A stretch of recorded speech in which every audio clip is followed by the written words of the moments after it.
point on the journey of life, I found myself in a dark forest, for the clear path was lost.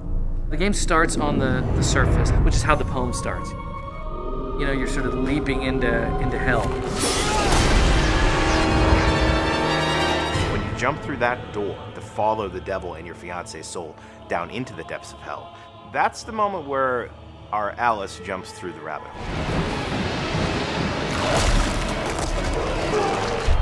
Whoa, this is unlike anything on Earth, right? It's hell.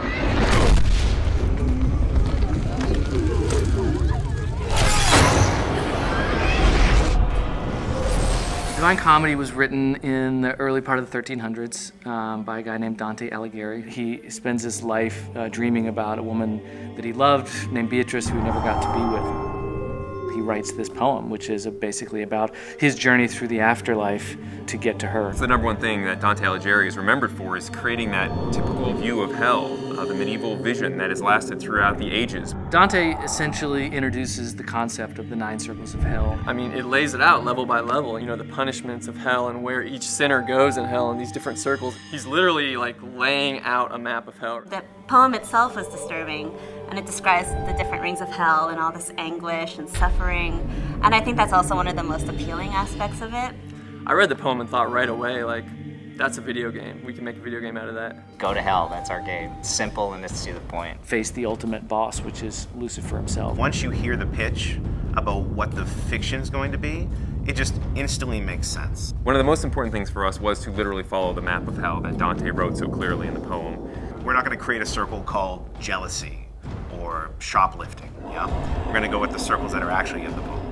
The things in the Inferno that we knew we couldn't change, I mean, definitely the rings of hell, and also like the major characters. Of course, each piece we sort of interpret a little bit differently. The character that you play in the game is a reimagination of the original Dante, and he's fighting for love. Lucifer has taken his love, Beatrice, into hell, and he actually fights death, and he actually defeats death and takes death's scythe. And he says, you know, I'm gonna take this thing, I'm gonna go into hell, I'm gonna get her.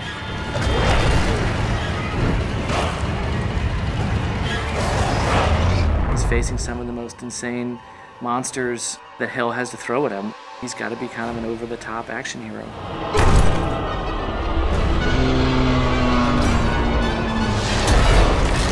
Everything you do in this game is brutal. It involves eviscerating, ripping open. It's definitely a brutal game. It's not for the faint of heart. We have enemies that push the limits of taste. And kind of be like, oh, dude, you see that? I want that. I want that moment, and we're working our butts off to deliver that. The first thing you hear when you come into Limbo for the first time is screaming. Right away, he sees like shades falling, screaming, you know, as they fall in, they're screaming, you know. From moment one, you know you're in hell.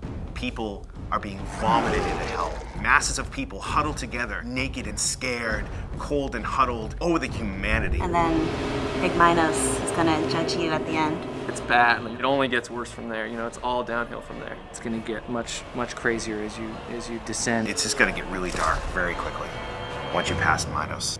This is hell proper. Here we go.